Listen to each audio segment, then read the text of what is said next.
여러분 안녕하십니까? 우리는 2020년 4.15 총선거에서 무엇을 보았습니까? 우리는 분명히 2020년 4.15 총선거에서 부정선거의 정확한 증거들을 확인했으며 4.15 부정선거와 관련된 정확한 데이터를 확인하지 않았습니까? 당시에 4.15 부정선거를 파헤치겠다라고 민경욱 전 위원과 황교안 전 대표 또 국투본 애국 동지들과 수많은 변호사들이 얼마나 많은 고생을 했습니까? 부정선거와 관련된 명확한 증거가 있음에도 불구하고 문재인이가 임명했던 김명수 전 대법원장 부정선거 재판 거의 다 묵살을 하지 않았습니까? 또한 대통령 선거에서 터져나왔던 부정선거의 여러 가지 증거들, 속구리 투표지 보관과 CCTV 가렸던 중앙선관위. 우리가 이번 총선에서 두 눈을 부릅뜨고 중앙선거관리위원회를 지켜봐야 하는 이유가 과연 무엇이겠습니까? 지금 현재 노태악 중앙선거관리위원장 난리가 났습니다. 후보들 전부 파란색. 윤석열 대통령 선거사범에 대해 검경 무관용 원칙으로 단속 수사하라는 지시를 내렸습니다. 또한 MBC도 이번 선거와 관련해 1번이라고 표시했다가 박살이 났죠. 정성산 TV 좋아요, 구독, 알림은 큰 힘이 되겠습니다. 국민의힘 MBC 예보 파란색 1번, 방심이 재서 노골적 선거운동, 한동훈 인파 현장 영상도 안 내보내 일부러 클렀죠.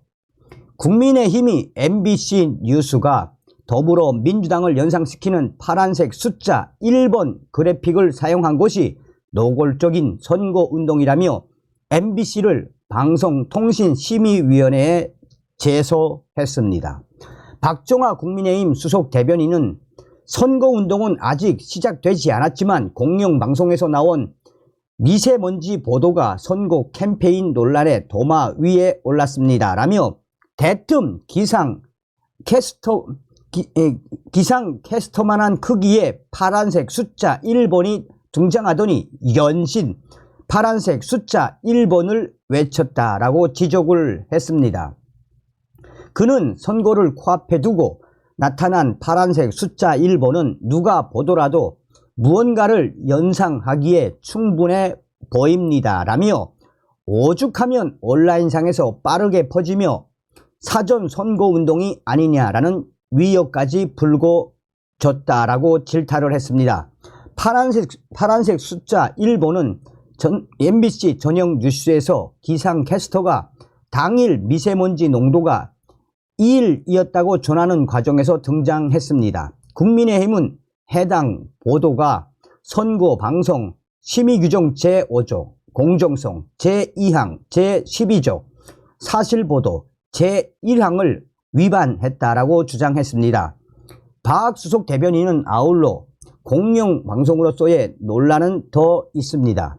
유독 MBC에서만 한동훈 비대위원장의 행사 영상은 군집한 인파가 등장하지 않고 클로즈업된 사진만 보인다는 지적이라고 했습니다. 이어 인파가 몰린 현장을 마치 일부러 노출시키지 않으려는 의도처럼 보일 지경이라며 공영방송 MBC에 대해 지난 대통령의 미국 순방 과정에서 불거진 자막 논란과 관련해 최근 법원은 정정 보도를 하라고 선고한 바 있습니다라고 설명했습니다. 그러면서 왜곡되고 공정하지 못한 보도의 끝은 정해져 있습니다라며 본격적인 선거운동 시작이 얼마 남지 않았습니다. 공영방송의 이름을 걸고 공정의 가치를 지켜주시길 바랍니다라고 목소리를 높였습니다. 지금 현재 MBC의 이런 1번 방송 이 내용은 캡처가 돼 여러 커뮤니티에 빠르게 확산되고 있으며 시간이 지났음에도 불구하고 MBC가 민주당을 돕고 있다라는 쓴소리들이 각종 커뮤니티에서 쏟아져 나오고 있습니다. 자, 어떤 사진일까요? 뭐 대놓고 일본 민주당을 찍으라고 선동한 MBC의 저 민단 아니겠습니까? 그러니 우리 네티즌들이 MBC를 얼마나 강하게 질타를 하고 있습니까? 자, 중앙선관위가 후보 색깔 전부 파란색으로 표기했습니다. 법조계의 물은이 충격 반응. 얼마 전 노태약 위원장의 중앙선거관리위원회가 이번에 출범을 한 여야 후보들 모든 후보들의 색깔을 파란색으로 만들어서 공개한 적이 있습니다. 이에 대해 법조계에 물어보았더니 법조계에서는 이는 노태약 중앙선거관리위원장의 의도적인 행위라며 이에 강하게 법적 대응을 해야 한다는 목소리들이 터져나오고 있습니다. 얼마 전 노태약 위원장의 중앙선거관리위원회는 정당 기호 모두 파란색으로 표기했습니다. 이에 대해 판사 출신의 변호사인 고영일 변호사는 지금 현재 총선이 코앞인 이 마당에 중앙선거관리위원회 노태약 위원장의 승인하에 후보들의 색깔 전부 파란색, 무엇을 의미하겠습니까? 정치적 중립을 지켜야 하는 노태약 중앙선거관리위원장과 선관위가 정말 민주당에게 잘 보이려고 했는지 이는 매우 충격적인 사건이 아닐 수 없습니다라고 고 변호사는 강조하고 있습니다. 또한 이는 위도하지 않았다라고 볼 수 없다라며 이것은 분명히 위도한 노태약 위원장의 시그널일 수 있다라며 대놓고 노태약 중앙선거관리위원회가 파란색으로 했다라는 것은 그만큼 민주당에게 우리 선관위 민주당에게 이렇게 하고 있어요 라는 위도된 시그널을 날린 것이며 이는 강하게 대처해야 한다라고 고 변호사는 강조하고 있습니다. 판사 출신의 최승희 변호사 역시 모든 정당에는 색깔이 있습니다. 또 이 중앙선관위 홈페이지에 일부 유권자들이 들어가서 후보들을 확인할 수 있습니다. 민주당은 파란색, 국민의힘은 빨간색 아닙니까? 그러나 이렇게 대놓고 파란색으로 해버리면 우리 유권자들은 어떻게 헷갈리지 않겠습니까? 그리고 아무리 직원이 했다라고 하지만 직원이 한 이후에 최종 컨펌은 노태약 위원장이 공개하십시오 라고 한 이후에 공개했을 터인데 노태약 위원장이 파란색을 선정을 했구나, 또 파란색을 허락을 해준 의도, 노태약 위원장이 민주당 파란색인 거 모르겠습니까? 이는 노태약 위원장의 실수, 중앙선관위의 실수라고 하기에는 엄청난 큰 충격적인 작심 실수라고 봐야 한다며 국민의힘은 의견을 강하게 제기해서 노태약 위원장 대국민 사과를 하게 만들어야 한다라고 강조하고 있습니다.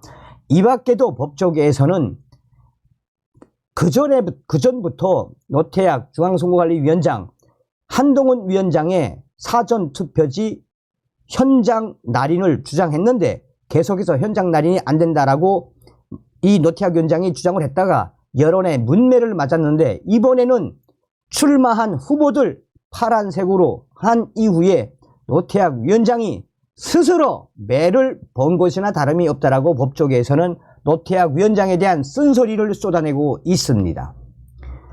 40 총선 후보자 등록이 마감되며 여야 대진표가 최종 확정된 후 선관위는 후보들을 공개했습니다. 지난 23일 중앙선거관리위원회에 따르면 21회 총선 후보자 등록 마감 결과 254개 지역구에 후보자 699명이 등록을 했습니다. 이날부터 선관위 홈페이지에서 각 지역구별 후보자 확인이 가능했는데 더불어민주당, 국민의힘, 새로운 미래, 개혁신당 등 모든 정당 후보자 기호가 전부 파란색으로 표기됐습니다. 이는 비례대표도 마찬가지였습니다. 국민의힘 측 선대위는 얼마 전 강하게 선관위 홈페이지라면 마땅히 각 정당별 색깔을 넣던지 그게 여의치 않으면 정당 기호만 기재해야 하는데 모든 후보 옆에 민주당 색깔인 파란색 기호를 표시한 것은 중립적인 선관위의 자세라고 볼 수 없다라며 강력하게 항의했습니다. 이에 노태학 위원장의 중앙선관위 측은 시정을 검토하겠다라고 답변했고 파란색 기호 표시는 회색으로 수정이 됐습니다. 그러니 이 노태학 어떤 잘한 이야기입니까? 이렇게 놓으면 다 더불어민주당 아니겠습니까? 지금 이 소식이 터져나온 이후에 그야말로 우리 국민들, 유권자들, 국민의힘 지지자들 부글부글 끓죠. 이 기사에도 지금 약 한 1700개 정도의 기사가 있는데 1800개 정도의 기사가 있는데 노태학 중국 선관위냐? 노태학 선관위 미친 선관위 그렇게 민주당 이재명에게 충성을 다하고 싶냐? 온갖 쓴소리들이 터져나오고 있습니다. 자, 윤석열 대통령 검경 선거사범 무관용 원칙으로 단속 수사하라. 정부에 공정하고 투명하게 치러질 수 있도록 총력 다해달라 당부. 윤석열 대통령은 26일 22대 총선 관리와 관련 민주주의 정치 시스템의 핵심인 선거가 공정하고 투명하게 치러질 수 있도록 정부가 총력을 다해 뒷받침해야 한다라고 말했습니다. 윤 대통령은 이날 오전 용산 대통령실에서 국무회의를 주재하면서 의대 정원 수 확대 방안에 대한 계획과 이 전공의 복귀를 요구하면서 말미에 공정한 선거 관리에 나서줄 것을 정부에 당부했습니다. 윤 대통령은 먼저 이제 이틀 뒤면 제22대 국회의원 선거 공식 선거 운동이 시작됩니다라며 행정안전부는 선거가 끝날 때까지 중앙선거관리위원회와 긴밀하게 협조하여 필요한 인력과 자원을 투입하고 국민들이 신뢰할 수 있는 투표 환경을 빈틈없이 만들기 바랍니다 라고 밝혔습니다. 특히 윤석열 대통령은 허위사실 유포, 금품 수수와 같은 범법 행위로부터 선거의 공정성을 지켜내는 것도 매우 중요합니다 라며 검찰과 경찰은 선거 사범에 대해 무관용 원칙으로 엄정하게 단속하고 신속하게 수사해서 법 질서를 확립해 주시기 바란다라고 강조했습니다.